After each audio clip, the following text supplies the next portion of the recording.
Bienvenidos de nuevo a Historia Mundial para Dormir. Esta historia es la crónica desgarradora de un tiempo donde el paraíso se convirtió en infierno y la inocencia se perdió para siempre entre la selva espesa y el napalm. Vamos a viajar al sudeste asiático, a un paisaje de arrozales interminables, montañas de caliza y junglas que respiran, donde un imperio decidió que para salvar la libertad, era necesario quemar la tierra que pisaba. Dejamos el orden y la lógica de Occidente. Dejamos la seguridad de los mapas claros para entrar en el dominio de la humedad sofocante, la lluvia que nunca cesa y el enemigo que no se ve. Es la tierra de los helicópteros surcando el atardecer, de los jóvenes que envejecieron en un solo día, de aquellos que unieron dos mundos imposibles. El de la tecnología más avanzada de la historia y el de la trampa de bambú más primitiva y letal. Es el paisaje de la confusión extrema y el silencio roto. Un lugar donde el misterio de la ideología se escondía bajo los túneles oscuros y donde el fuego del cielo terminó por consumir el alma de una generación. Antes de adentrarnos en el relato te invito a suscribirte. Estamos construyendo una biblioteca de historias para descansar, un refugio contra el ruido del mundo moderno, y tu apoyo es lo único que mantiene esta vela encendida en la oscuridad. Y si te gusta esta atmósfera, por favor, déjanos un me gusta y un comentario contándonos de dónde nos estás escuchando y qué otros misterios antiguos te gustaría que desenterremos. Ahora sí. Bienvenido a la Guerra de Vietnam. Para entender la tragedia, primero debemos sentir el escenario. Vietnam no es solo un país en este relato. Es una entidad viva. Una franja de tierra con forma de S alargada, bordeada por el mar al este y protegida por cordilleras impenetrables al oeste. Durante 1000 años, esta tierra había aprendido a resistir. Habían resistido a los imperios chinos, a los invasores mongoles, y finalmente, habían resistido al hombre blanco que vino de Europa hablando francés. Estamos a mediados de la década de 1950. El mundo está cicatrizando todavía de la Segunda Guerra Mundial, pero una nueva helada ha cubierto el planeta. La Guerra Fría. No es una guerra de trincheras, sino de miedos.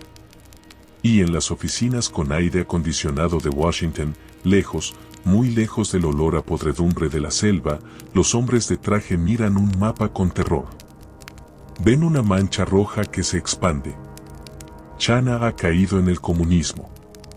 Corea ha sido partida en dos. Y ahora, los ojos están puestos en la antigua Indochina francesa. Los franceses, antiguos dueños coloniales, habían sido humillados y expulsados tras la batalla de Dien Bien Phu. Se marcharon con sus uniformes elegantes y su orgullo herido, dejando atrás un vacío de poder y un país partido por la mitad. En los acuerdos de Ginebra de 1954, trazaron una línea imaginaria en la tierra. El paralelo 17. Al norte de esa línea, gobernaba una figura delgada, de barba rala y mirada mística, un hombre que parecía más un abuelo bondadoso que un revolucionario de acero. Ho Chi Minh. Su capital era Hanoi. Su sueño, una Vietnam unificada y libre del yugo colonial, bajo la bandera roja del comunismo. Para su gente, él era el tío Ho, el libertador. Para Occidente, era la encarnación del diablo rojo. Al sur del paralelo 17, con capital en Saigón, se estableció una república apoyada por Estados Unidos. Al mando estaba Ngo Dinh. Diem era todo lo contrario a Ho Chi Minh. Era católico en un país budista, aristócrata en un país de campesinos, y vestía trajes occidentales inmaculados mientras su pueblo caminaba descalzo por el barro. Pero para Estados Unidos, Diem tenía una cualidad que perdonaba todos sus pecados. Era anticomunista. Aquí nace el concepto fatal, la idea que arrastraría a 500.000 de jóvenes norteamericanos al otro lado del mundo.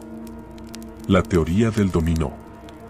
El presidente Dwight Eisenhower lo explicó con una simplicidad aterradora. Dijo que si pones una fila de fichas de dominó y empujas la primera, la última caerá con certeza muy rápidamente. La primera ficha era Vietnam. Si Vietnam caía ante el comunismo, decían, luego caería Laos, luego Camboya, luego Tailandia, Malasia, Indonesia y quizás hasta Australia. El miedo verde no era a la selva todavía. Era al color del dinero y la influencia que perderían. Pero el miedo es un mal consejero. En el sur, el gobierno de Diem se volvía cada vez más paranoico y brutal. No gobernaba para su pueblo, sino para mantenerse en el poder. Los budistas eran perseguidos, los campesinos eran desplazados. Y en las sombras de las aldeas del sur, comenzó a nacer una fuerza silenciosa. No eran soldados del norte uniformados. Eran granjeros de día y guerrilleros de noche. Eran el Frente de Liberación Nacional, a quienes la historia conocería con el nombre despectivo que les dieron sus enemigos. El Viet Cong. El Viet Cong no necesitaba ganar grandes batallas. Solo necesitaba existir. Su arma era el terror selectivo y la paciencia. Asesinaban a los funcionarios del gobierno de Diem en las aldeas, quemaban los puestos de control y desaparecían en la espesura antes de que saliera el sol. Estados Unidos, bajo el mandato del joven presidente John F. Kennedy, comenzó a enviar asesores militares. Primero fueron cientos. Luego, miles. Hombres de las fuerzas especiales, boinas verdes, que llegaban para enseñar al ejército de Vietnam del Sur a pelear una guerra que no entendían. Pero la podredumbre estaba en la raíz. En 1963, la situación en Saigón era insostenible. Monjes budistas se prendían fuego a lo bonzo en las calles, sentados en posición de loto, envueltos en llamas y en un silencio sepulcral, como protesta contra la tiranía de Diem. Las imágenes dieron la vuelta al mundo. Kennedy, horrorizado, dio luz verde tácita a un golpe de Estado. Los propios generales survietnamitas asesinaron a Diem y a su hermano en la parte trasera de un vehículo blindado. 3 semanas después, Kennedy también moría asesinado en Dallas. El mundo había cambiado de golpe. Ahora, en el despacho oval, se sentaba un hombre tejano, rudo, de gran estatura y vocabulario soez. Lyndon B. Johnson. Johnson no quería ser el presidente que perdió Vietnam. Quería ganar, y quería ganar rápido. Pero necesitaba una excusa. Necesitaba un motivo para dejar de enviar asesores y empezar a enviar ejércitos. Y esa excusa llegó en las aguas oscuras del Golfo de Tonkin. Agosto de 1964. La noche cae sobre el mar frente a la costa de Vietnam del Norte. Es una noche cerrada, sin luna, donde el horizonte se borra y el agua negra se funde con el cielo negro. Allí navega el destructor estadounidense, el USS Maddox. Es una nave de acero gris, erizada de antenas y cañones, una pieza de maquinaria moderna patrullando en aguas hostiles, realizando misiones de espionaje electrónico. El 2 de agosto, el Maddox reporta haber sido atacado por 3 lanchas torpederas norvietnamitas. Hay intercambio de fuego. Escaramuzas en el agua. El incidente es real, aunque confuso. Pero lo que sucede 2 días después, el 4 de agosto, es lo que cambiaría la historia. Esa noche del 4 de agosto, el clima era terrible. Había tormenta eléctrica. Las olas golpeaban el casco del Maddox y de su compañero, el destructor Turner Joy. Los operadores de sonar, jóvenes nerviosos mirando pantallas verdes parpadeantes en una habitación oscura, comenzaron a ver fantasmas. Puntos luminosos que se acercaban. Torpedos que no existían. El capitán del barco ordenó maniobras evasivas. Los cañones dispararon a ciegas contra las olas vacías, iluminando la noche con fogonazos de artillería que solo golpeaban el agua. Los pilotos que volaban sobre la zona reportaron no ver nada. Solo mar negro y espuma. No había lanchas enemigas. No había torpedos. Fue, muy probablemente, un error técnico, nerviosismo, o el sonar detectando las propias olas de la tormenta. Pero en Washington, la verdad importaba menos que la oportunidad. El presidente Johnson apareció en la televisión nacional poco antes de la medianoche. Con rostro grave, informó a la nación americana que sus barcos habían sido atacados sin provocación en aguas internacionales. Omitió las misiones de espionaje. Omitió las dudas de los marineros. Habló de agresión. Habló de defender la libertad. El Congreso de los Estados Unidos, movido por el fervor patriótico y el miedo, aprobó casi por unanimidad la resolución del Golfo de Tonkin. Fue, en esencia, un cheque en blanco. Le dieron al presidente el poder de tomar todas las medidas necesarias para repeler cualquier ataque armado. No hubo declaración de guerra formal. Nunca la habría. Pero la guerra había comenzado. Fue una mentira, o al menos, una verdad a medias exagerada hasta el delirio, lo que abrió las puertas del infierno. Johnson dijo en privado, tiempo después, con su cinismo característico. Por lo que sé, nuestra marina estaba disparándole a las ballenas allá afuera. Pero las ballenas estaban a salvo. Quienes no lo estaban eran los hijos de las familias obreras de América y los campesinos de las aldeas de Vietnam. La maquinaria se puso en marcha. Los planes que llevaban meses guardados en los cajones del Pentágono se desempolvaron. El secretario de Defensa, Robert McNamara, un hombre de números, de estadísticas y de frialdad computacional, comenzó a calcular cuántas bombas y cuántos hombres se necesitarían para quebrar la voluntad de Hanoi. Creía que la guerra era una ecuación matemática. Creía que si aplicaba suficiente presión, suficiente dolor, el enemigo se rendiría racionalmente. No entendía nada. No entendía que para el pueblo vietnamita, esto no era geopolítica. No era comunismo contra capitalismo. Era su tierra. Eran las tumbas de sus ancestros. Y estaban dispuestos a sufrir más allá de lo que cualquier cálculo occidental pudiera predecir. A finales de 1964, la atmósfera en Vietnam del Sur era de colapso inminente. El gobierno de Saigón cambiaba de manos casi mensualmente entre generales corruptos. El Viet Cong controlaba el campo. Las ciudades eran islas de ansiedad rodeadas de un mar hostil. Estados Unidos tenía que tomar una decisión. Retirarse y aceptar la derrota, o entrar con todo. Y los imperios no saben retirarse. Eligieron la escalada. Eligieron el ruido. Eligieron el trueno. 8 de marzo de 1965. La mañana es gris y ventosa en la playa de Da Nang, en la costa central de Vietnam. El mar se agita con fuerza. De pronto, el horizonte se llena de formas oscuras. Son lanchas de desembarco. Las rampas caen sobre la arena mojada y de ellas no salen asesores discretos ni espías. Salen marines. 3.500 hombres de la 9ª Brigada Expedicionaria de Marines. Vienen con cascos de acero, chalecos antibalas, fusiles M14 pesados y mochilas cargadas de equipo. Son la fuerza de combate más letal del planeta. Han sido entrenados para asaltar playas, para tomar colinas, para luchar contra ejércitos convencionales. Esperaban encontrar resistencia.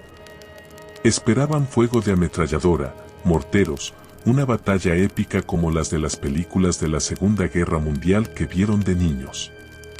Pero en la playa de Da Nang no hay enemigos. No hay disparos. Lo que hay son chicas vietnamitas jóvenes, sonrientes, que les ponen guirnaldas de flores alrededor del cuello a los oficiales desconcertados. Hay pancartas que dicen bienvenidos a la valiente brigada de marines. Los soldados caminan por la arena sintiéndose extraños, como actores en una obra de teatro absurda. No saben que esa bienvenida es el último gesto amable que recibirán de esta tierra. A medida que se adentran en el país, la realidad los golpea. No es el enemigo lo primero que los ataca. Es el entorno. El clima de Vietnam es un muro físico. El calor no es solo calor. Es una presión que te aplasta los pulmones. La humedad es del 100%. Al bajar de los transportes, el sudor empapa los uniformes en cuestión de segundos. El aire pesa. Huele a vegetación podrida, a excremento de búfalo, a humo de leña y a tierra mojada. Y luego están los insectos. Mosquitos que transmiten la malaria, nubes de moscas que se pegan a la piel, hormigas rojas que muerden como fuego. Y en los arrozales, bajo el agua turbia, las sanguijuelas. Pequeños monstruos negros que se meten por las botas, se hinchan con sangre y que los soldados tienen que quemar con cigarrillos para que se suelten. Los marines, chicos de 19 o 20 años, venidos de las granjas de Kansas, de las calles de Chicago o de las playas de California, se encuentran de repente en un planeta alienígena. Llevan demasiado peso. Sus botas de cuero se pudren con la humedad. Sus fusiles se encasquillan con el barro. Y lo peor de todo, no saben dónde está el enemigo. El Viet Cong no forma líneas de batalla. No llevan uniformes claros. El enemigo puede ser el granjero que te saluda por la mañana en el arrozal. Puede ser la mujer que vende fruta en el mercado. Puede ser el niño que corretea por el camino. De día, la tierra parece pacífica. De noche, la tierra pertenece a ellos. La misión de estos primeros marines era defensiva. Proteger la base aérea de Da Nang. Pero un ejército como el americano no está diseñado para quedarse quieto detrás de sacos de arena. La doctrina militar les exigía salir, patrullar, buscar y destruir. Y así, comenzaron a caminar hacia la espesura. Hacia la jungla cerrada donde la luz del sol apenas toca el suelo, donde las enredaderas espera un minuto te atrapan y te rasgan la piel, y donde cada paso podía ser el último. El choque cultural fue absoluto. Los americanos llegaban con su música rock, sus cigarrillos, sus cervezas frías traídas en avión, sus radios a transistores y su confianza ciega en la tecnología. Creían que con suficiente potencia de fuego podrían limpiar la selva. Creían que podían domesticar a la bestia. Pero la selva no se domestica. La selva te observa. La selva te espera. Y mientras los marines clavaban sus botas en el barro de Da Nang, en el cielo se preparaba el verdadero castigo. La fuerza aérea estaba a punto de desatar la ira de Dios sobre el norte. Era el comienzo de la operación de bombardeo más brutal de la historia. Su nombre en código sonaba a tormenta bíblica. Operación Rolling Thunder. La estrategia de la Casa Blanca y del Pentágono se basaba en una premisa que, vista a la distancia, resulta de una ingenuidad escalofriante. Creían firmemente que cada problema humano tenía una solución técnica. Si había guerrilleros escondidos en la selva, la solución no era política, era química y explosiva. Había que quitar la selva. Si el enemigo se movía de noche, había que convertir la noche en día con bengalas de magnesio que flotaban en paracaídas y quemaban con la intensidad de un pequeño sol. Esta fe ciega en la superioridad material se convirtió en el dogma de la Operación Rolling Thunder. No fue un bombardeo de una semana, ni de un mes. Fue una tormenta de acero que duró 3 años ininterrumpidos. Los pilotos americanos despegaban día tras día con una regularidad de oficinistas, subían a sus casas F-105 Thunder Chief, apodados cariñosamente el trineo de plomo por lo pesados y difíciles de maniobrar que eran, y se lanzaban hacia el norte. Para estos hombres, la guerra era un videojuego antes de que existieran los videojuegos. Volaban sobre un paisaje verde y exuberante, viendo las nubes de algodón y las montañas kársticas que parecían dientes de dragón saliendo de la tierra. Desde la altura, no veían sangre, ni gritos, ni cuerpos destrozados. Solo veían puentes, estaciones de tren, depósitos de combustible y coordenadas en un mapa. Apretaban un botón, sentían la sacudida del avión al liberar el peso de las bombas, veían las explosiones silenciosas allá abajo como pequeñas flores de humo gris y regresaban a casa. Pero el norte no se quedó de brazos cruzados esperando la muerte. Con ayuda de la Unión Soviética y China, construyeron la red de defensa antiaérea más densa y letal de la historia de la guerra. De pronto, el cielo dejó de ser un refugio seguro. Los pilotos americanos comenzaron a ver algo nuevo y aterrador. Los misiles SA-2 eran como postes de teléfono voladores, cilindros plateados que salían de la jungla montados en estelas de fuego blanco, persiguiéndolos con una velocidad imposible. El juego del gato y el ratón se volvió mortal. Se desarrollaron contramedidas electrónicas, aviones especiales llamados comadrejas salvajes cuya única misión suicida era volar por delante para provocar a los radares enemigos, hacer que dispararan y así poder destruir las baterías de misiles. Era una danza macabra de tecnología contra tecnología en la estratosfera, mientras abajo, en el barro, la guerra era algo mucho más primitivo y sucio. Mientras los reactores rasgaban el cielo a velocidades supersónicas, el verdadero caballo de batalla, el ícono que quedaría grabado a fuego en la retina de toda una generación, era el helicóptero BL-1, el famoso Hui. Ninguna guerra en la historia había dependido tanto de una sola máquina. El Hui no era bonito.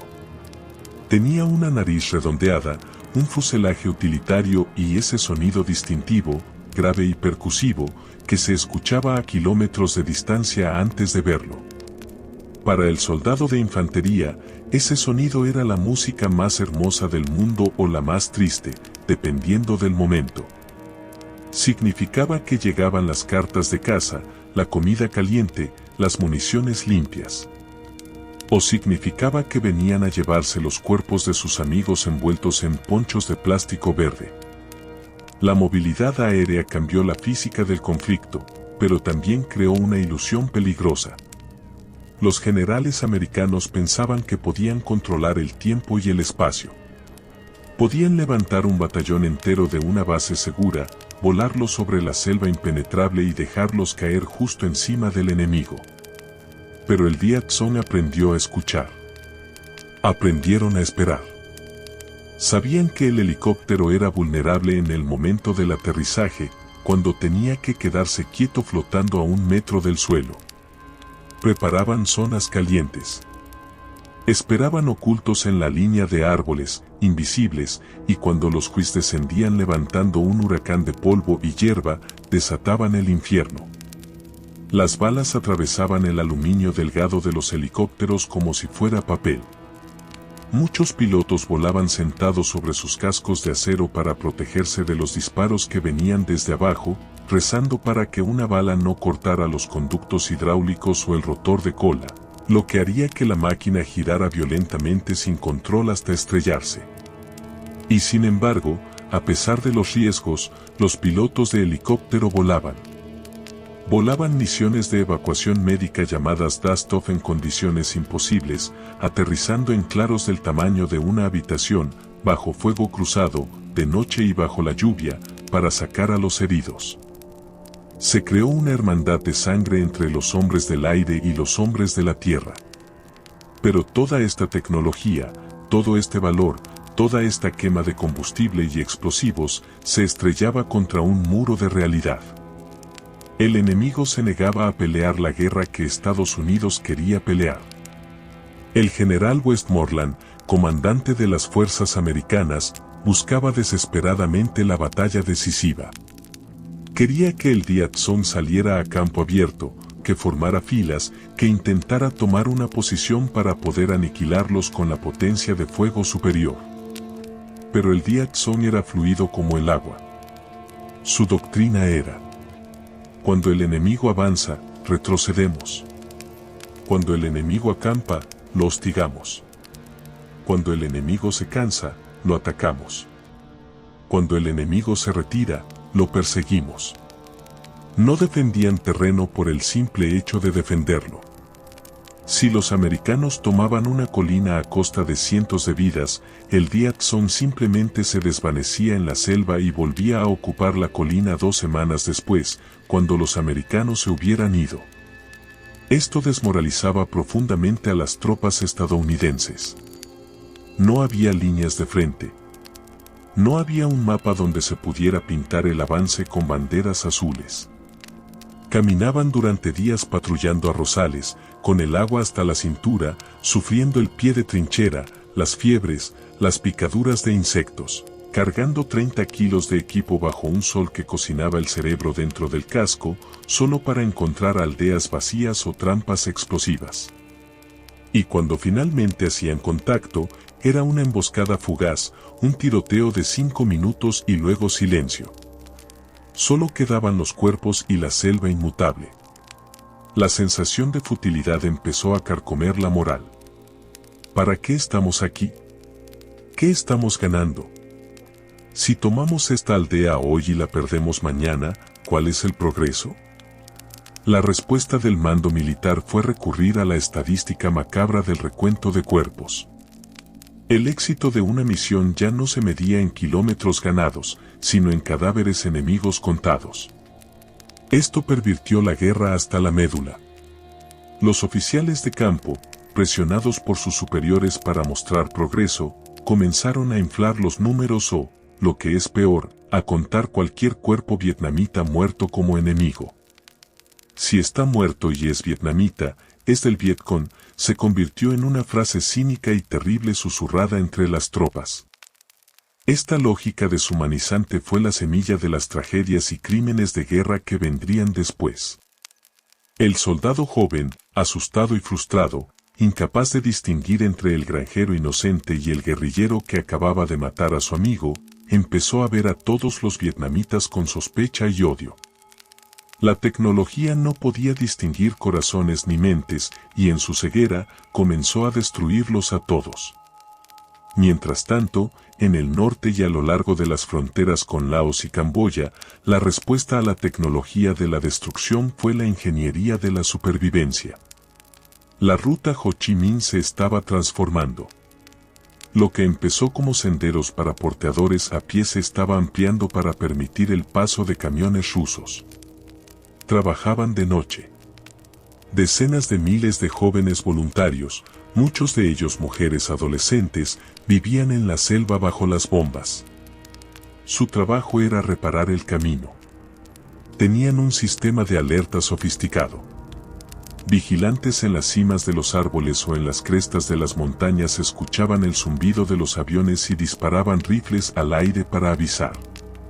En segundos, los camiones se detenían y se camuflaban con ramas.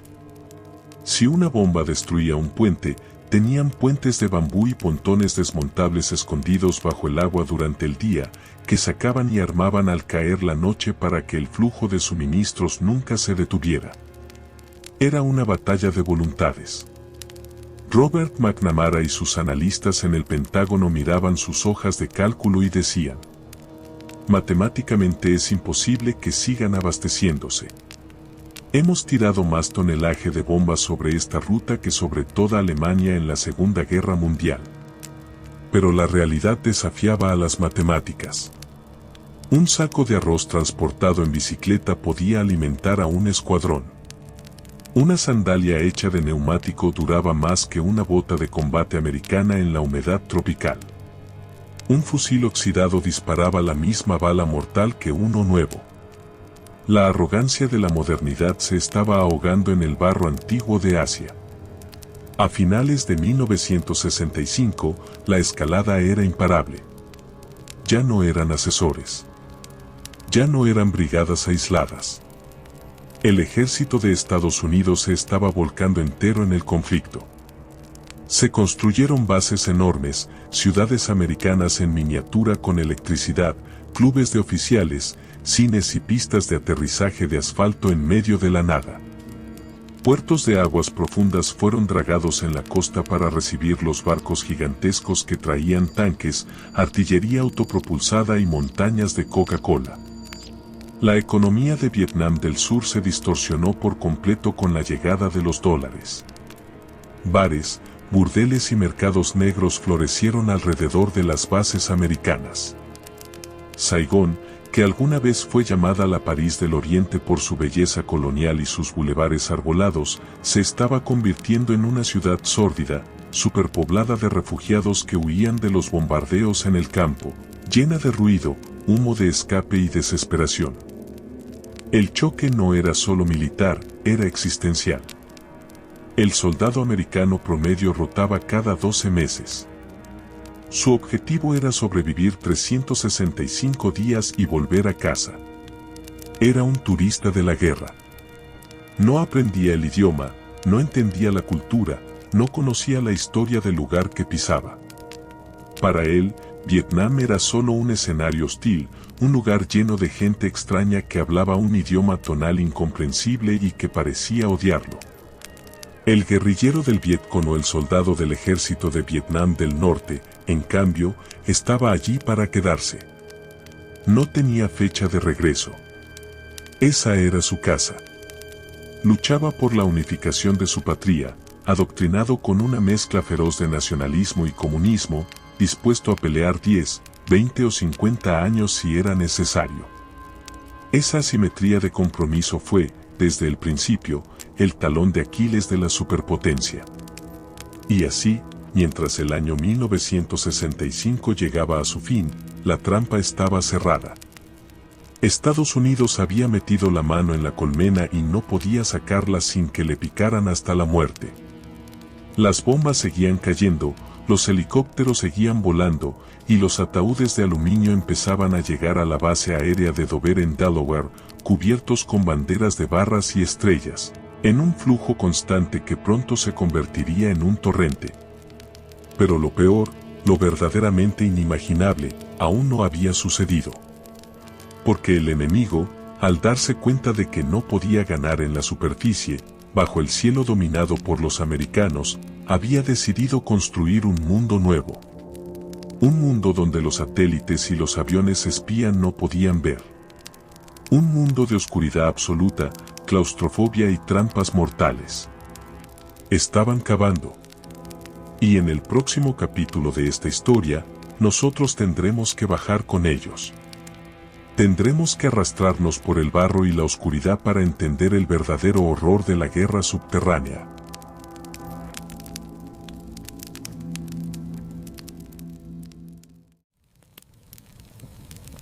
El eco de las explosiones de la Operación Roland Thunder se va apagando lentamente en la distancia, dejando un zumbido sordo en los oídos. El polvo rojo que levantaron los helicópteros vuelve a sentarse sobre las hojas de las palmeras, cubriendo el verde vibrante con una capa de muerte. El cielo, por un momento, queda vacío de máquinas. Pero el silencio que sigue no es de paz. Es un silencio pesado, que observa. La guerra no ha terminado. Simplemente ha cambiado de dimensión. Ya no cae desde las nubes envuelta en fuego. Ahora espera, inmóvil y paciente, bajo la suela de nuestras botas. Hemos aprendido a temer al cielo, pero ahora debemos aprender a temer a la tierra.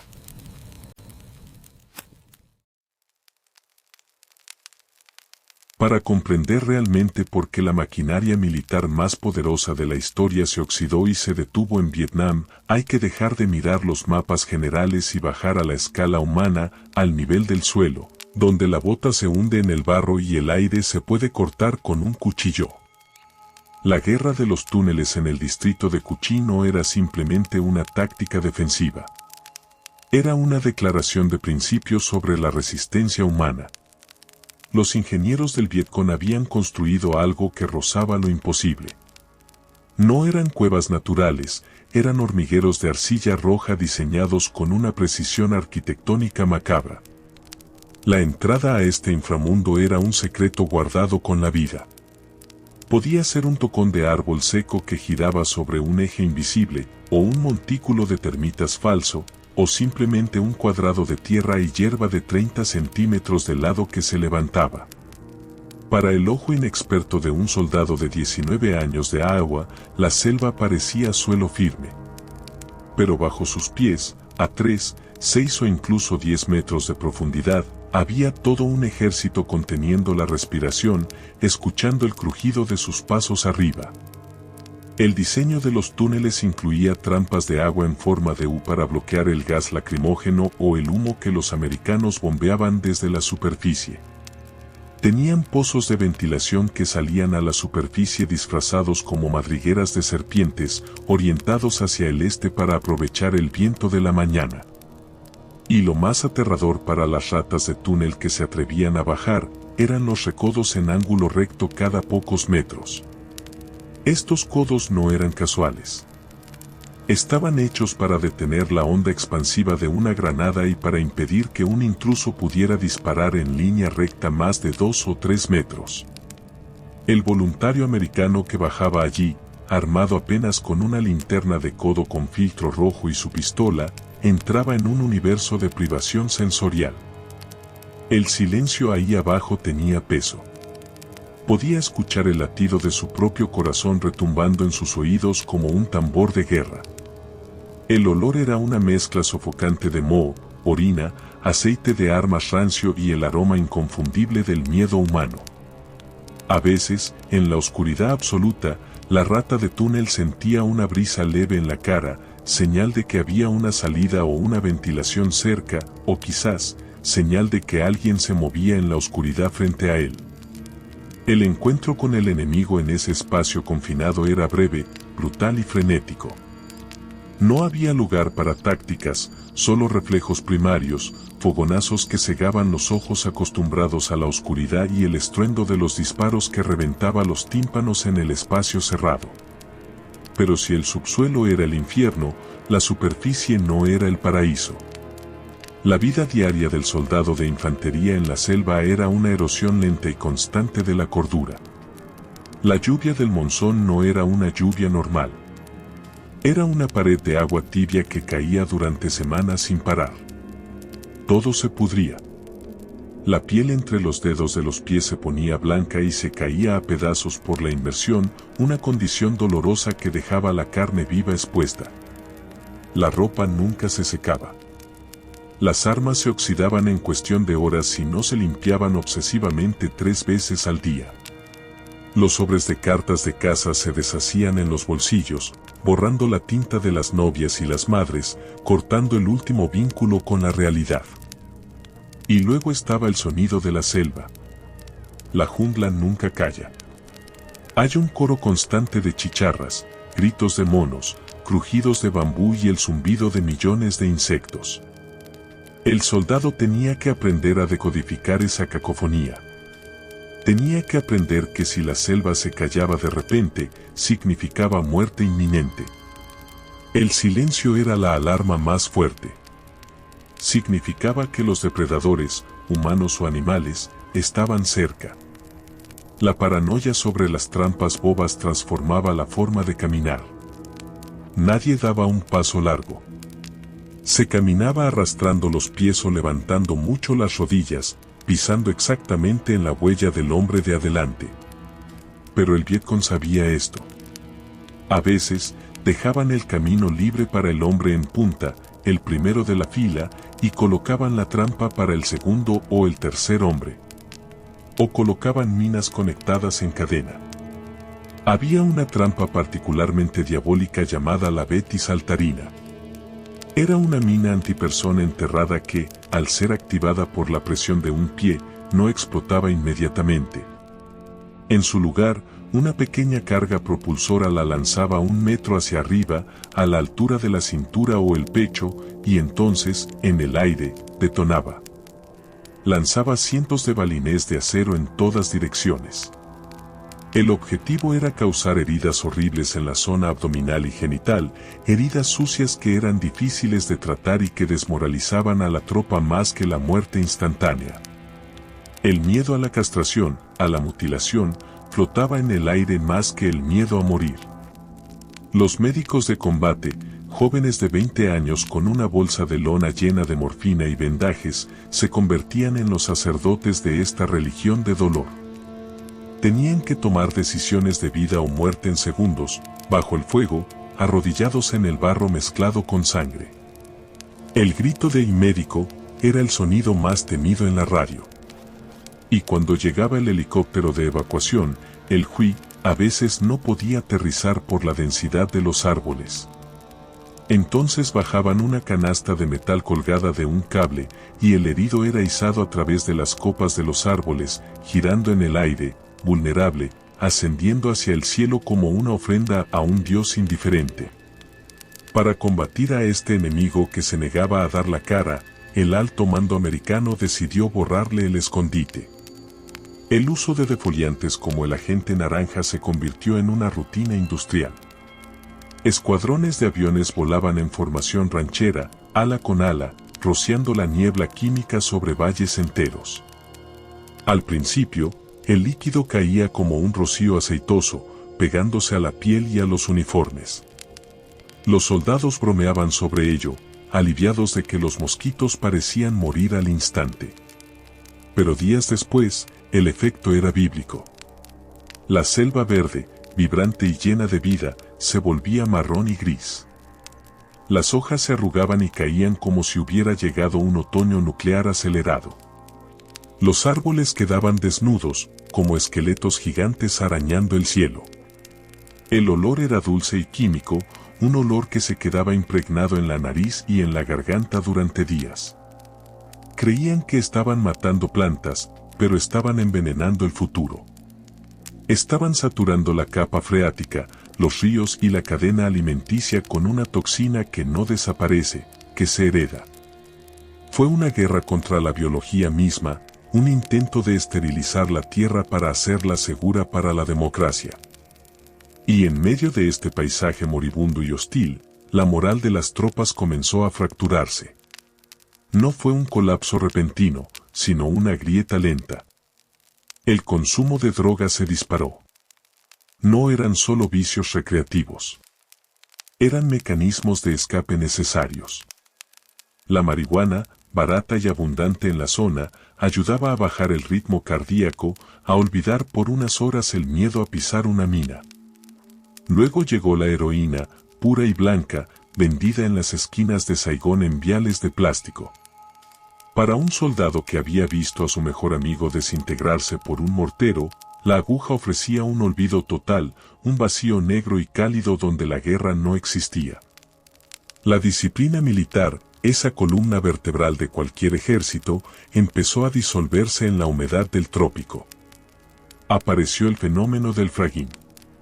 Era el asesinato de oficiales impopulares, generalmente tenientes novatos y demasiado entusiastas que arriesgaban la vida de sus hombres innecesariamente por conseguir medallas.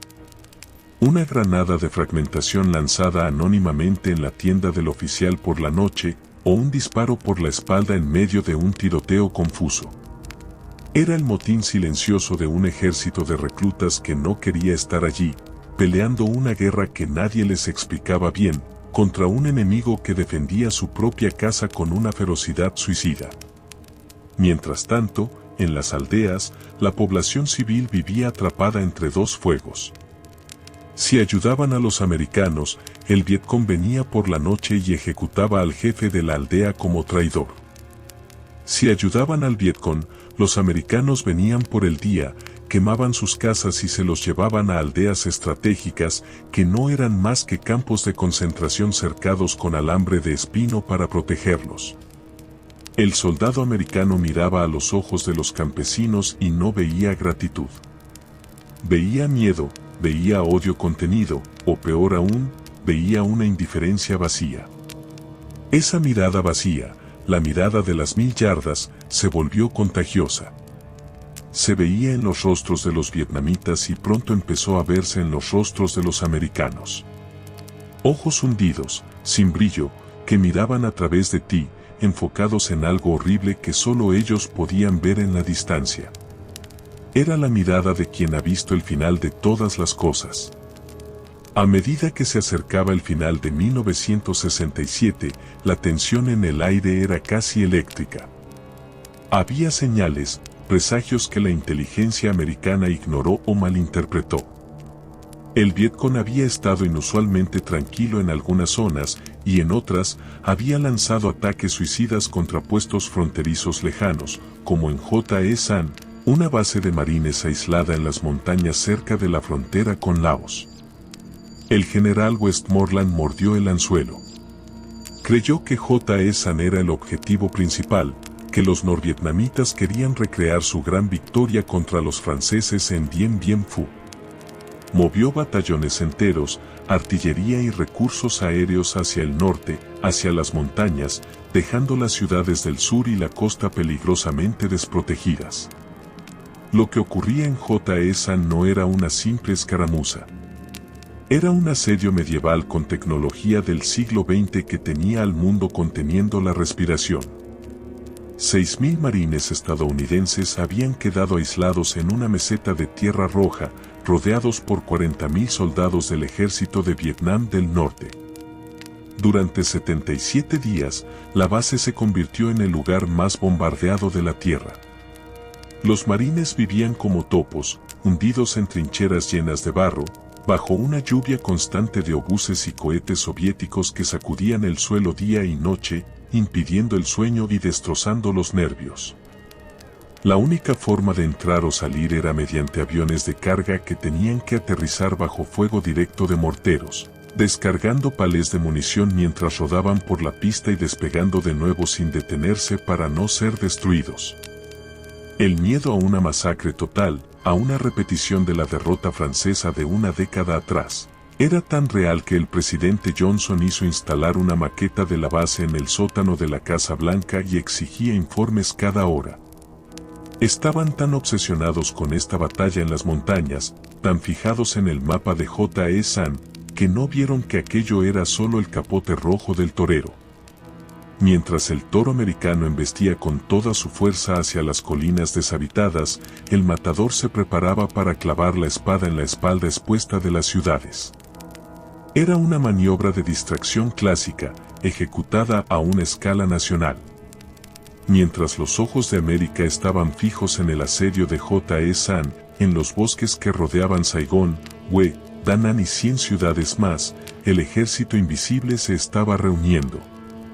Miles de porteadores traían cohetes, morteros y fusiles de asalto AK-47. Se movían de noche, bajo el manto de la tregua inminente del Año Nuevo Lunar. Los ataúdes que llegaban a los cementerios para los entierros tradicionales del Tet no llevaban cuerpos, llevaban armas. Los camiones de sandías y flores tenían dobles fondos llenos de granadas. El enemigo estaba literalmente entrando por la puerta principal, sonriendo, mezclándose con la multitud que celebraba. La arrogancia americana les impedía ver la verdad. No podían concebir que un ejército de guerrilleros en sandalias pudiera coordinar un ataque masivo y simultáneo en todo el país. Creían que el enemigo estaba al borde del colapso, hambriento y desmoralizado. No entendían que la voluntad, cuando se forja en el fuego del nacionalismo y la desesperación, es más fuerte que el acero. No entendían que estaban a punto de despertar dentro de la pesadilla. La noche del 30 de enero, el aire olía a pólvora de celebración.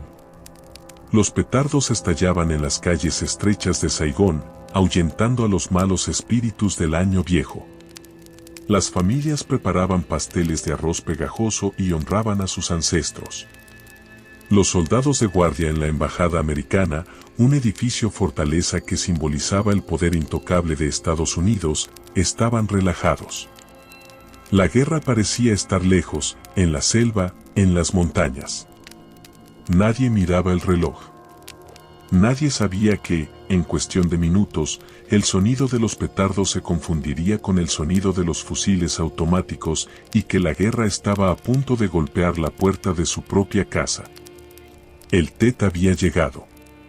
Y con él, el punto de quiebre definitivo de la guerra. La madrugada del 31 de enero de 1968, la guerra cambió de piel. Hasta ese momento, el conflicto había sido una cosa de la jungla, de barro y árboles. Pero esa noche, la guerra se puso traje urbano y golpeó donde más dolía. En el símbolo sagrado del poder americano. A las 2:45 de la mañana, un comando de zapadores del Vietcong, 19 hombres de élite que habían entrado a Saigón disfrazados de civiles y en taxis viejos, detuvieron un camión frente al muro de la Embajada de los Estados Unidos. Con una carga explosiva plástica, volaron un agujero en el muro perimetral. Entraron corriendo, disparando sus fusiles de asalto AK-47 y lanzando cohetes B-40 contra el edificio blanco de la Cancillería. El caos fue absoluto. Los policías militares americanos que custodiaban la entrada cayeron en los primeros segundos. Dentro del recinto, se desató un tiroteo feroz a corta distancia, entre los maceteros del jardín y las estatuas decorativas. Los teletipos empezaron a escupir mensajes de pánico a Washington. Nos atacan. Están dentro de la embajada. El general Westmoreland, despertado a toda prisa, no podía creerlo. La embajada era tierra americana. Era inviolable. Ver a guerrilleros comunistas corriendo por los jardines del edificio más seguro de Vietnam fue un golpe psicológico devastador. Aunque los 19 atacantes fueron finalmente abatidos después de 6 horas de combate, el daño ya estaba hecho. Las cámaras de televisión estaban allí. Los reporteros, alojados en hoteles cercanos, corrieron al lugar. Por primera vez, el público americano desayunó viendo cadáveres de soldados americanos y vietnamitas apilados en el césped cuidado de su propia embajada. La ilusión de seguridad se había roto para siempre. Pero fue en las calles de Saigón donde se produjo la imagen que definiría la brutalidad de la guerra para siempre, un instante que golpeó al público americano con más fuerza que 1000 bombas. Un fotógrafo de prensa capturó el momento exacto en que el jefe de la Policía Nacional del Sur ejecutaba a un prisionero del Vietcong en plena calle. Sin juicio, sin palabras y ante las cámaras. El general levantó su revólver calibre .38, estiró el brazo y disparó una sola bala en la sien del prisionero, un hombre joven con camisa a cuadros y las manos atadas a la espalda. La foto congeló el instante de la muerte. La mueca de dolor en el rostro del ejecutado, el impacto de la bala, la frialdad del verdugo. Esa imagen llegó a las mesas de desayuno de millones de familias estadounidenses al día siguiente, impresa en primera plana. Destruyó en un segundo toda la narrativa moral de que Estados Unidos estaba allí defendiendo a los buenos contra los malos. La guerra se reveló ante los ojos del mundo como lo que realmente era. Un baño de sangre sucio, sin reglas y sin honor, donde la barbarie se cometía a plena luz del día bajo la bandera de la libertad. Pero mientras Saigón era un caos de tiroteos callejeros, ataques a la estación de radio y al cuartel general, en el centro del país se estaba gestando una tragedia mucho mayor, una batalla que se convertiría en la más sangrienta y brutal de toda la guerra. La batalla de Hue. Hue no era una ciudad cualquiera. Era la antigua capital imperial, el corazón cultural y espiritual de Vietnam. Una ciudad de palacios, templos, jardines de serenidad y muros de piedra antiguos, atravesada por el río Perfume. Era una ciudad tan venerada que, tácitamente, ambos bandos la habían evitado. Era una especie de santuario. Pero esa noche, el ejército de Vietnam del Norte, en una maniobra de audacia increíble, lanzó 2 divisiones completas contra la ciudad. La tomaron casi sin resistencia. Cuando salió el sol, la bandera del Vietcong, azul y roja con la estrella amarilla, ondeaba en lo alto de la torre de la bandera, dentro de la ciudadela imperial. Los comunistas eran dueños de la ciudad. Y lo que siguió fue una purga sistemática y escalofriante. Los cuadros políticos del norte traían listas negras. Nombres de funcionarios del gobierno, profesores, sacerdotes católicos, intelectuales, comerciantes ricos y cualquier persona sospechosa de simpatizar con el sur o con los americanos. Fueron casa por casa. Los sacaron a la calle, les ataron las manos a la espalda con alambre de teléfono y se los llevaron. Semanas después, se encontrarían las fosas comunes en las afueras de la ciudad. 3.000 personas, civiles desarmados, ejecutados a golpes o enterrados vivos para ahorrar munición. Fue la cara más oscura y cruel de la liberación. La respuesta americana fue lenta al principio, incrédula. Pero cuando se dieron cuenta de la magnitud de la ocupación, enviaron a los marines. Y así comenzó la carnicería urbana. Los marines de Estados Unidos estaban entrenados para asaltar playas y pelear en la selva, no para combatir casa por casa en una ciudad antigua de calles estrechas y muros de piedra de 1 metro de espesor. El clima era atroz. Hacía frío, un frío húmedo que calaba los huesos, y una llovizna gris y constante cubría la ciudad de niebla. Los marines tuvieron que avanzar calle por calle, bloque por bloque. Cada casa era un fortín.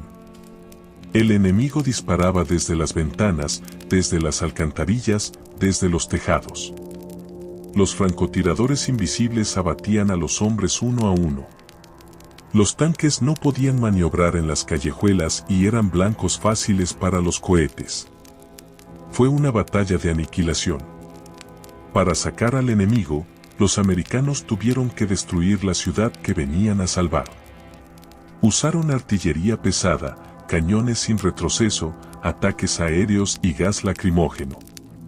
Los hermosos palacios imperiales, tesoros de la arquitectura asiática, fueron reducidos a escombros y polvo. Los jardines se llenaron de cráteres y cadáveres hinchados por la lluvia. El olor en Hue era insoportable. Una mezcla de pólvora, piedra pulverizada, basura quemada y muerte en descomposición. Durante 26 días, el combate no cesó ni un minuto. Los marines, jóvenes de 20 años, envejecieron décadas en esas 4 semanas. Vieron morir a sus sargentos, a sus amigos, a sus oficiales.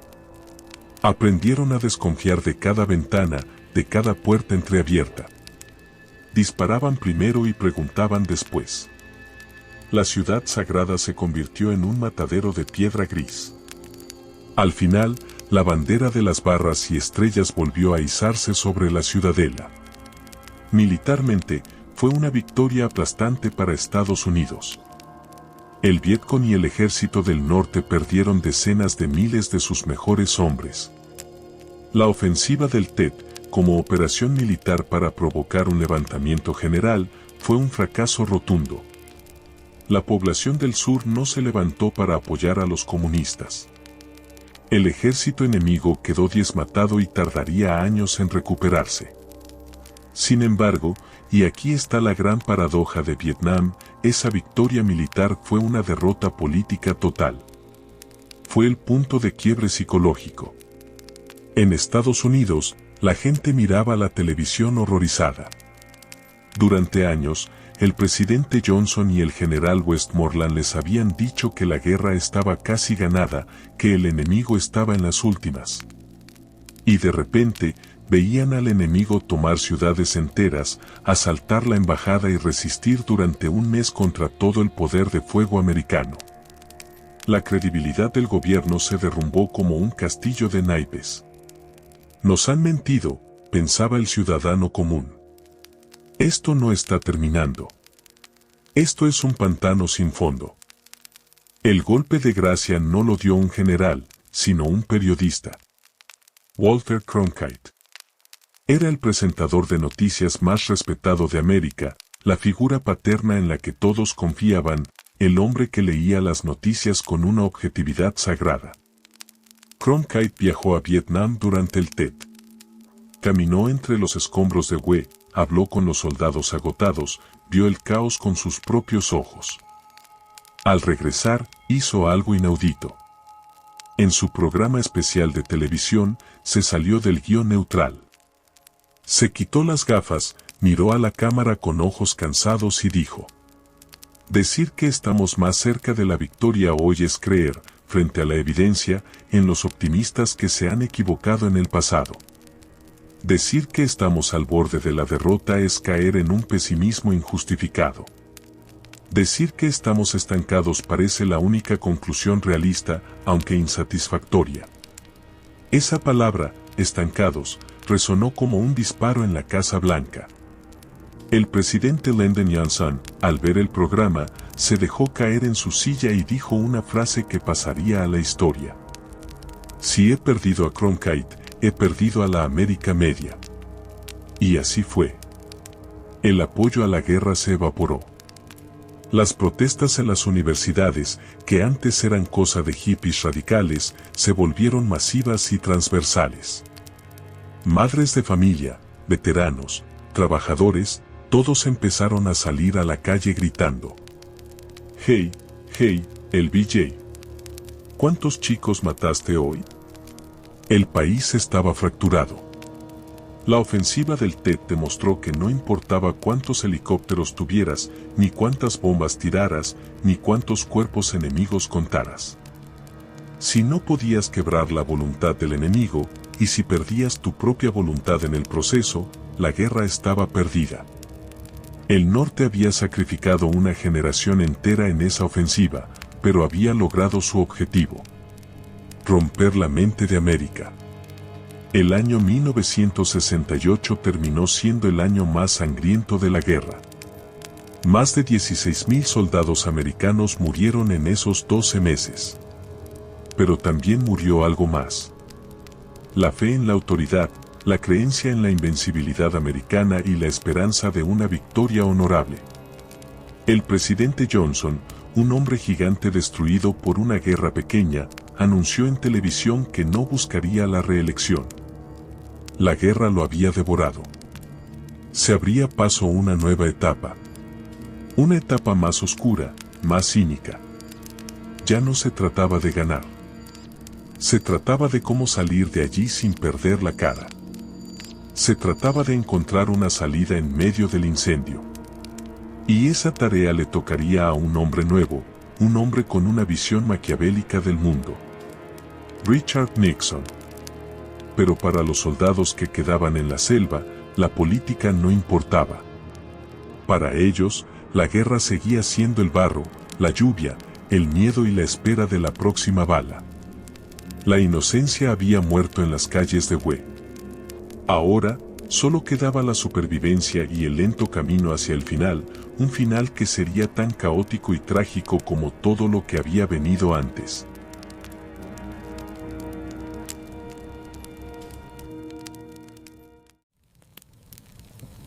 El humo de la ofensiva del TED se disipó, pero dejó una cicatriz infectada en la mente de todos. La guerra ya no era una cruzada noble. Se había convertido en una enfermedad crónica, un cáncer que devoraba lentamente no solo a Vietnam, sino también el alma de quienes la peleaban. En Washington, los hombres de traje gris ya no hablaban de victoria, hablaban de salida honorable, que es el eufemismo diplomático para la derrota lenta. El optimismo murió. La inocencia fue enterrada en las fosas comunes de Hue. Ahora, entramos en la etapa final, la más oscura y cínica de todas. Es el tiempo de las sombras largas, de las traiciones firmadas en papel y de la huida desesperada. El cielo se oscurece. Se acerca la tormenta final.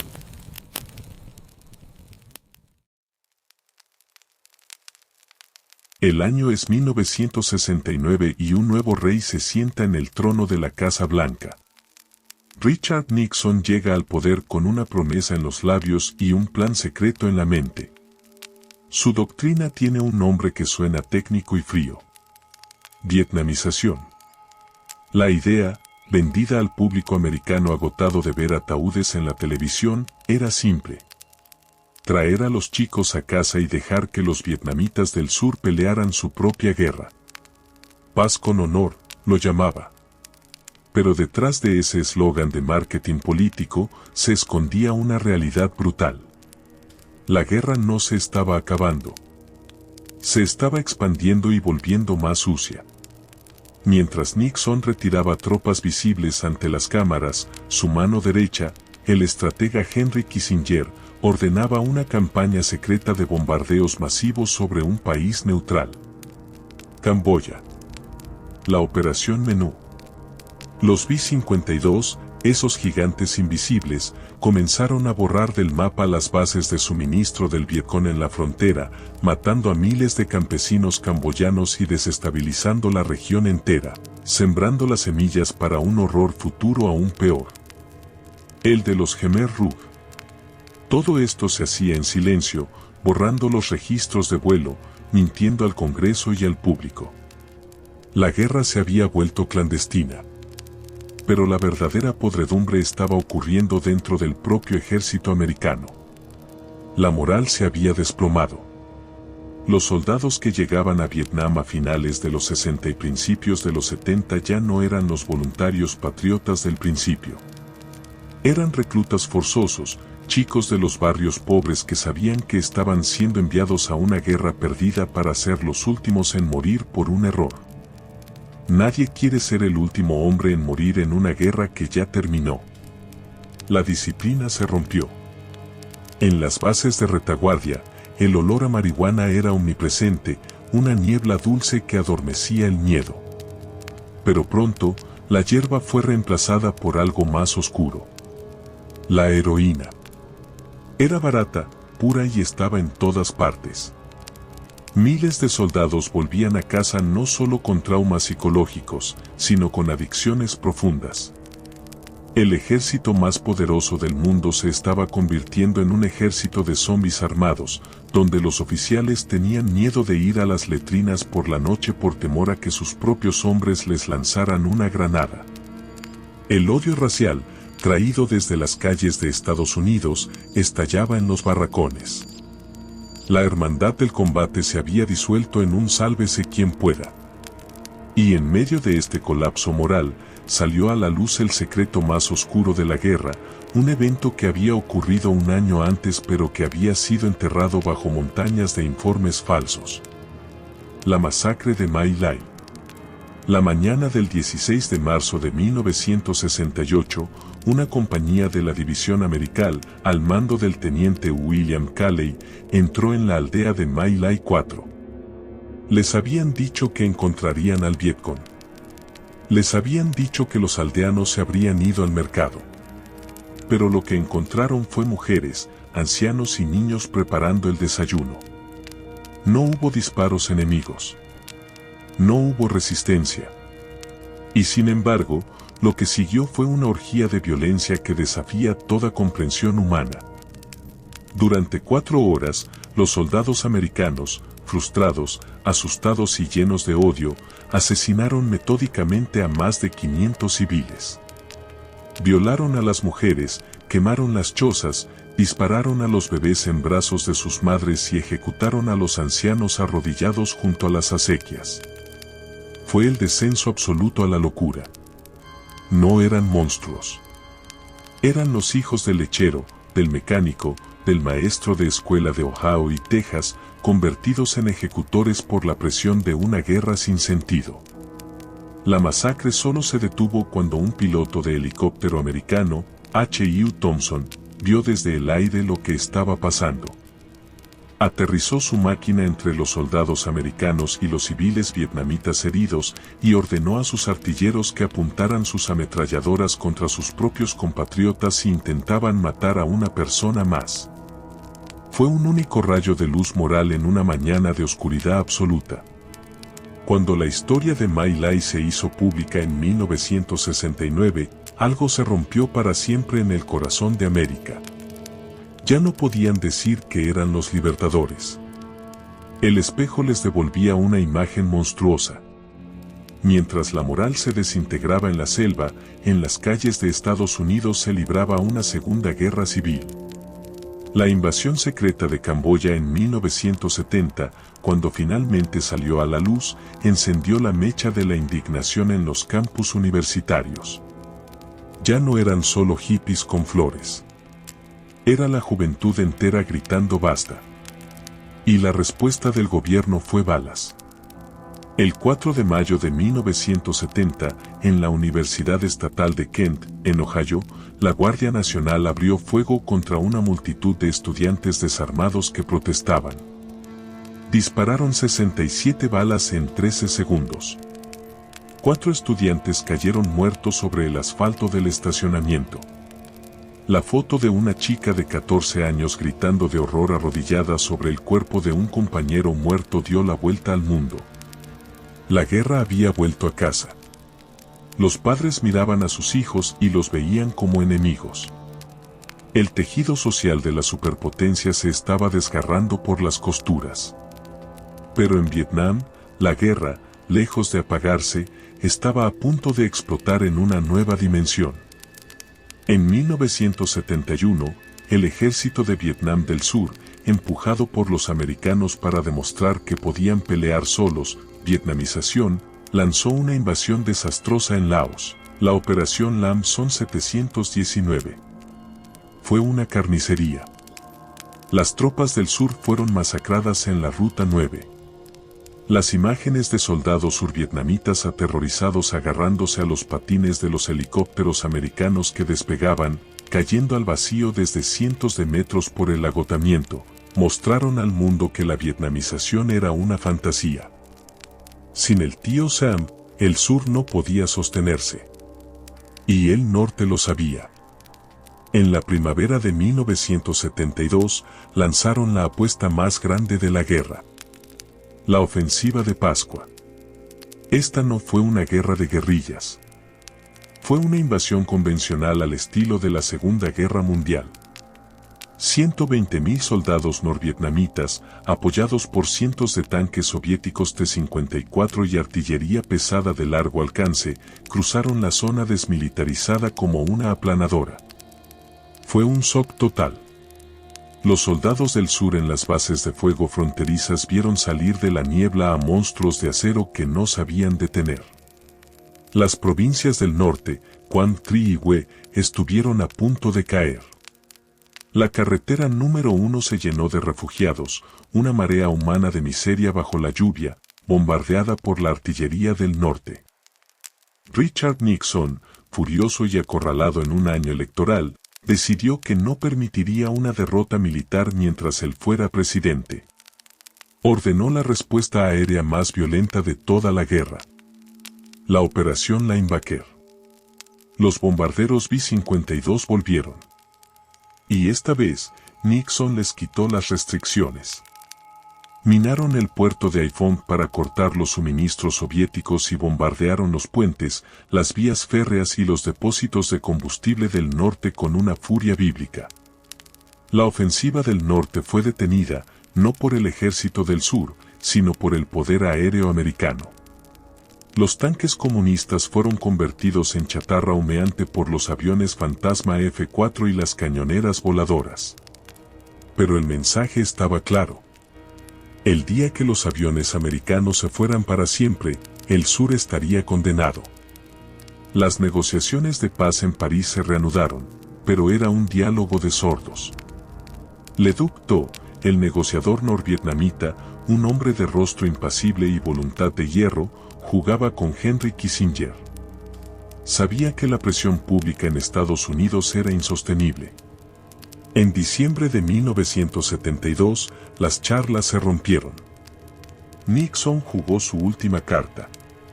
La carta del terror puro. Ordenó la campaña de bombardeo más concentrada y salvaje de la historia. Los bombardeos de Navidad. Operación Linebacker 2. Durante 11 días, del 18 al 29 de diciembre, los cielos de Hanoi y Haiphong se llenaron de gigantes de 8 motores. Para los civiles en Hanoi, aquellos fueron días del fin del mundo.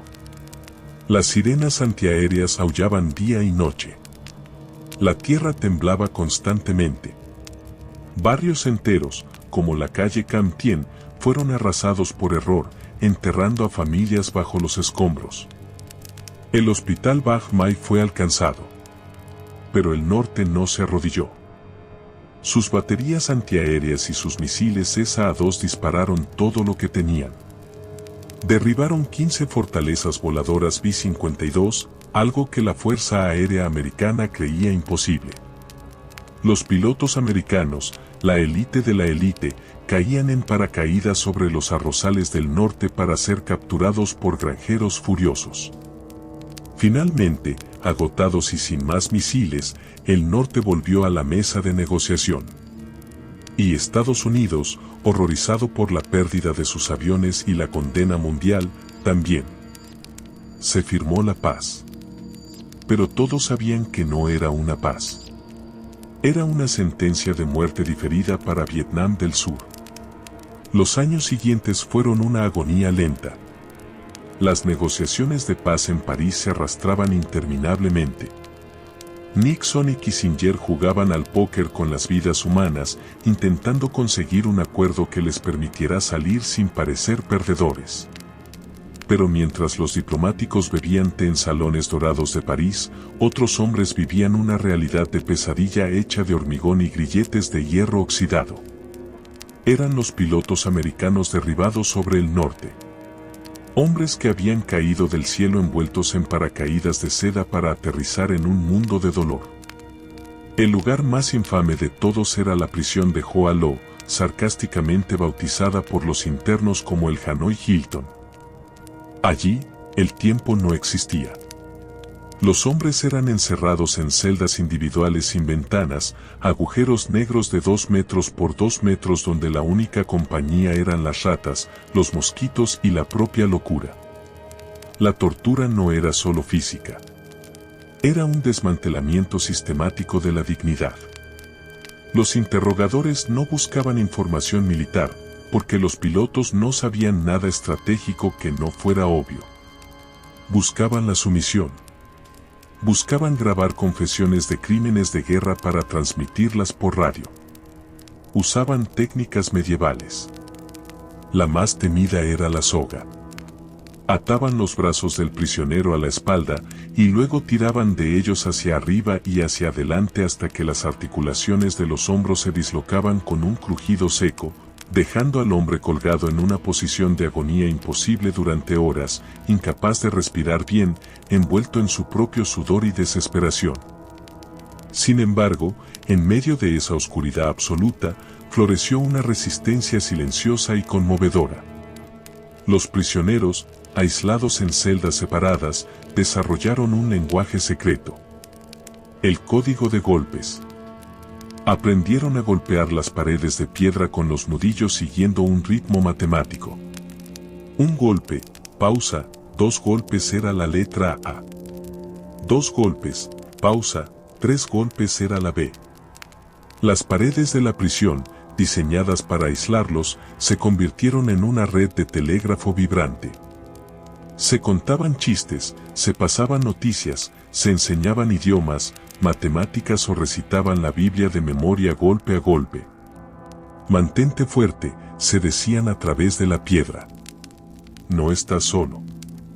Esa red invisible de solidaridad fue lo único que impidió que cientos de mentes se rompieran para siempre. Cuando finalmente fueron liberados años después, muchos de estos hombres caminaron hacia los aviones con la cabeza alta, flacos como esqueletos, pero con el espíritu endurecido como el diamante, habiendo sobrevivido al intento de borrar sus almas. Mientras tanto, el norte esperaba. Tenían tiempo. Tenían paciencia. Sabían que los americanos se irían. Finalmente, en enero de 1973, se firmaron los Acuerdos de Paz de París. Fue una farsa diplomática. Estados Unidos acordó retirar todas sus tropas. A cambio, el norte prometió no invadir el sur y devolver a los prisioneros de guerra. Las imágenes de los prisioneros americanos bajando de los aviones en la base de Clark, flacos, pálidos, después de años de tortura en la prisión de Hoa Lo, el Hanoi Hilton, fueron el cierre emocional para Estados Unidos. La guerra ha terminado, dijeron los titulares. Pero para Vietnam, la pesadilla apenas entraba en su fase final. Estados Unidos se fue. Dejó atrás bases vacías, montañas de equipo militar y una promesa vacía al presidente de Vietnam del Sur, Nguyen Van Thieu, de que volverían si el norte rompía el tratado. Pero todos sabían que era mentira. El Congreso americano cortó los fondos. El pueblo americano cambió de canal. Vietnam del Sur se quedó solo, corrupto, dependiente y aterrorizado, mirando hacia el norte, esperando el golpe. El periodo entre 1973 y 1975 es a menudo olvidado en los libros de historia, pero para el pueblo de Vietnam del Sur fue una agonía lenta, similar a ver gangrenarse una extremidad día tras día. La economía, que había sido inflada artificialmente por los millones de dólares que gastaban los soldados americanos en bares, lavanderías y taxis, colapsó de la noche a la mañana. De repente, las calles de Saigón se llenaron de desempleados. La inflación se disparó al 200%. Un soldado del Ejército del Sur no ganaba suficiente para comprar arroz para su familia. La corrupción, que siempre había sido un problema, se convirtió en una forma de supervivencia desesperada. Los oficiales vendían la gasolina y las medicinas de sus propias tropas en el mercado negro. Los generales cobraban los sueldos de soldados fantasma, hombres que habían muerto o desertado, para llenarse los bolsillos mientras las defensas se desmoronaban. Y luego llegó la crisis mundial del petróleo de 1973. El precio del combustible se triplicó. El ejército de Vietnam del Sur, un ejército diseñado por los americanos para moverse en camiones y helicópteros, de repente no tenía gasolina para moverlos. Los pilotos tenían prohibido volar misiones de entrenamiento para ahorrar. La artillería, acostumbrada a disparar 100 proyectiles para matar a un francotirador, ahora tenía racionados 3 disparos por día. En el campo, la guerra nunca se detuvo. Fue la llamada Guerra de las Manchas de Leopardo. Ambos bandos luchaban por controlar aldeas aisladas para pintar el mapa de su color antes del final. Pero el equilibrio se había roto. El norte recibía camiones nuevos y munición fresca de la Unión Soviética y China. El sur recibía recortes presupuestarios del Congreso de Estados Unidos. Los soldados survietnamitas se sentían traicionados. Leían en los periódicos que en Washington nadie quería saber nada de ellos. Se veían a sí mismos como peones sacrificables. Empezaron a ahorrar sus balas. Empezaron a mirar hacia atrás, hacia sus familias, preguntándose cuándo llegaría el momento de correr. El espíritu de combate se evaporó, no por cobardía, sino por la certeza matemática de la derrota.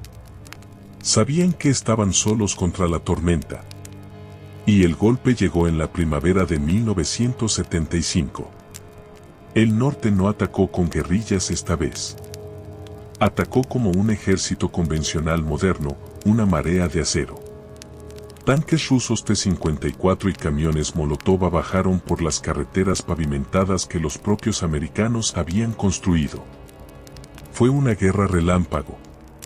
El ejército de Vietnam del Sur, privado del apoyo aéreo americano y paralizado por el pánico, se desmoronó como un castillo de arena ante la marea alta. Los generales huyeron con el oro. Los soldados tiraron los uniformes y corrieron. La ciudad de Van Metod cayó en días. Lo que siguió a la caída de las tierras altas centrales fue uno de los desastres humanitarios más espantosos y menos contados del siglo XX.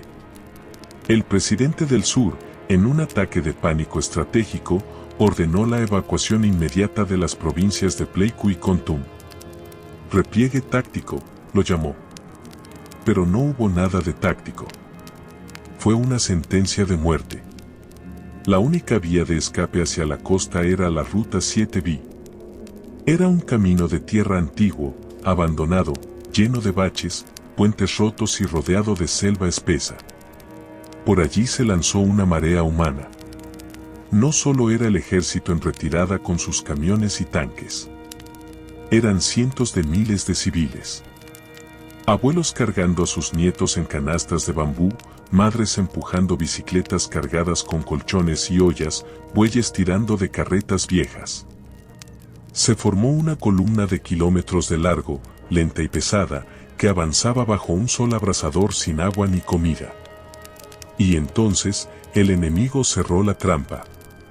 El ejército norvietnamita y las guerrillas locales comenzaron a bombardear la columna desde las colinas circundantes. No distinguían entre soldados y civiles. Los proyectiles de mortero caían en medio de la masa compacta de gente. La columna de las lágrimas se convirtió en la columna de la sangre. Los tanques del propio ejército del sur, desesperados por huir, aplastaban a los refugiados que bloqueaban el camino. Los camiones volcaban en los barrancos. Los niños perdidos lloraban sentados junto a los cuerpos de sus padres en las cunetas. El olor a muerte bajo el sol tropical era tan fuerte que los pilotos que volaban a cientos de metros de altura decían que podían olerlo dentro de sus cabinas. De los casi 200.000 civiles y soldados que entraron en la Ruta 7B, solo un tercio llegó vivo a la costa de Tuijoa. Llegaron como espectros, cubiertos de polvo rojo y sangre, habiendo visto el fin del mundo en una carretera secundaria olvidada por Dios. Este evento rompió la columna vertebral moral de Vietnam del Sur. Ya no había nación. Solo había pánico. El camino hacia Saigón estaba abierto, pavimentado no con asfalto, sino con el terror absoluto de una población que sabía que el final era inevitable. Luego Hue. Luego Da Nang. La retirada se convirtió en la columna de las lágrimas, una carretera de la muerte donde miles de civiles y soldados fueron masacrados por el fuego de artillería mientras intentaban huir hacia el sur. A finales de abril de 1975, el ejército norvietnamita estaba a las puertas de Saigón. La ciudad era un manicomio. El olor a miedo era físico.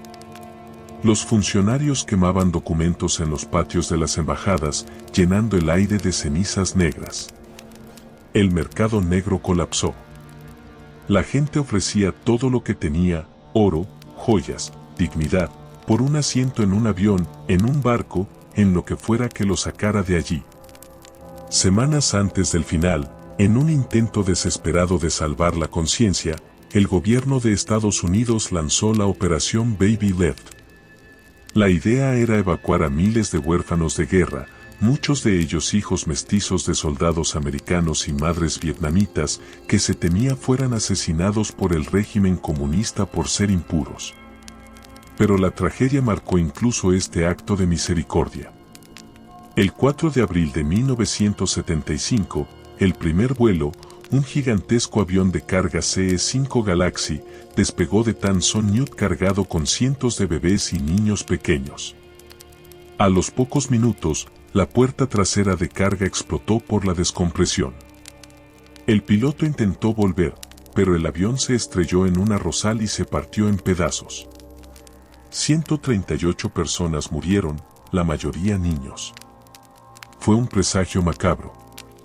Incluso la huida estaba maldita. En Saigón, la atmósfera era de un carnaval del juicio final. Los ricos intentaban comprar pasaportes falsos con barras de oro. Los pobres asaltaban los almacenes de comida. Y los espías de la CIA y los pocos americanos que quedaban esperaban una señal. Había un código secreto acordado para la evacuación final. Cuando la situación fuera insostenible, la radio de las Fuerzas Armadas emitiría una frase. La temperatura en Saigón es de 105 grados y está subiendo. Inmediatamente después, sonaría una canción específica. Navidad Blanca de Bing Crosby. Imagina la escena. Es abril, hace 40 grados de calor tropical, la humedad es asfixiante, el sonido de la artillería norvietnamita retumba en las afueras como truenos de tormenta y de repente, en las radios de toda la ciudad, empieza a sonar un villancico suave y melancólico sobre la nieve. Fue la señal del pánico absoluto. Los autobuses camuflados empezaron a recorrer la ciudad recogiendo a los occidentales y a los vietnamitas VIPs en puntos de recogida secretos. Pero el secreto duró minutos. Miles de personas se dieron cuenta de lo que pasaba y corrieron tras los autobuses, golpeando las ventanillas, tirando a sus hijos por encima de las vallas de la base aérea, rogando ser salvados. El orden civil dejó de existir. Solo quedaba el instinto animal de supervivencia. Los días 29 y 30 de abril fueron el acto final de la tragedia, transmitido en vivo al mundo. El aeropuerto de Tan Son Nhut estaba bajo fuego de artillería y ya no podían aterrizar aviones de ala fija. La única salida era el helicóptero.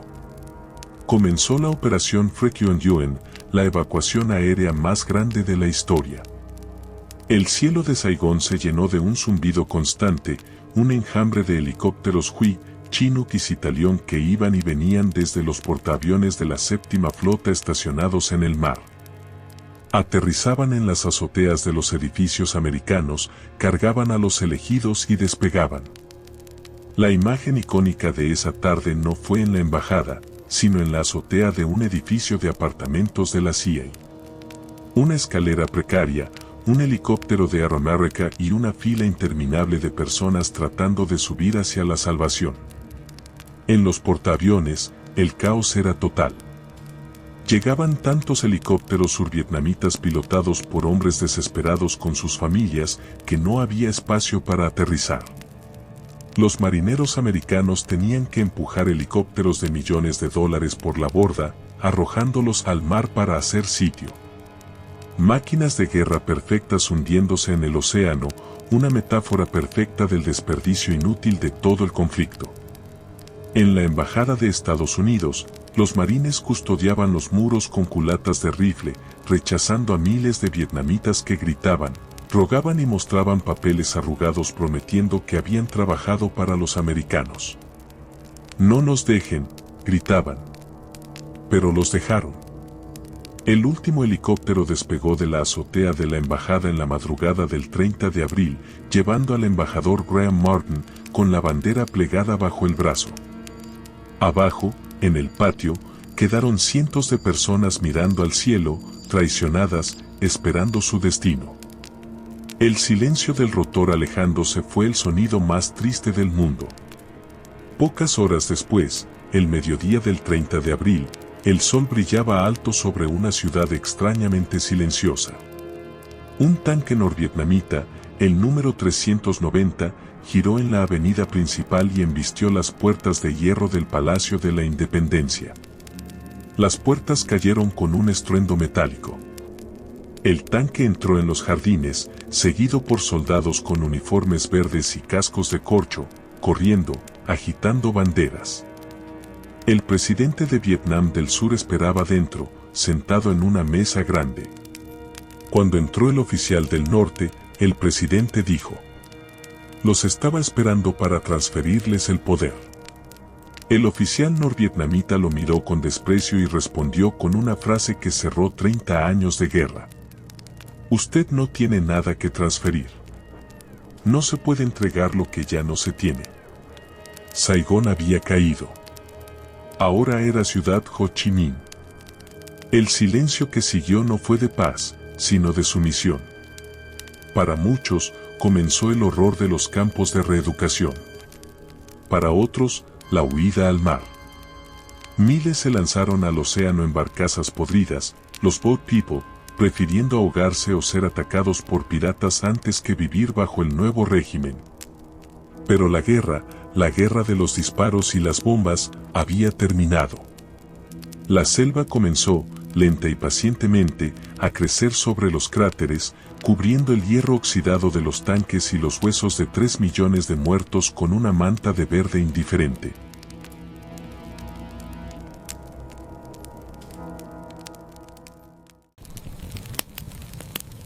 Y así, el estruendo se apaga. La selva, paciente y eterna, ha vuelto a cubrir el hierro oxidado y las cicatrices de la tierra. Los cráteres donde ayer caía el fuego, hoy son espejos de agua donde se refleja la luna. Vietnam nos deja una lección final y silenciosa. No importa cuánto intentemos dominar el mundo con fuerza, el tiempo siempre gana y la naturaleza siempre reclama lo suyo. Pero el precio de esa lección fue la inocencia de una generación entera. Ahora, dejamos que la historia descanse. Cerramos este capítulo de sombras para buscar nuestra propia paz lejos del ruido. Gracias por cruzar esta oscuridad con nosotros.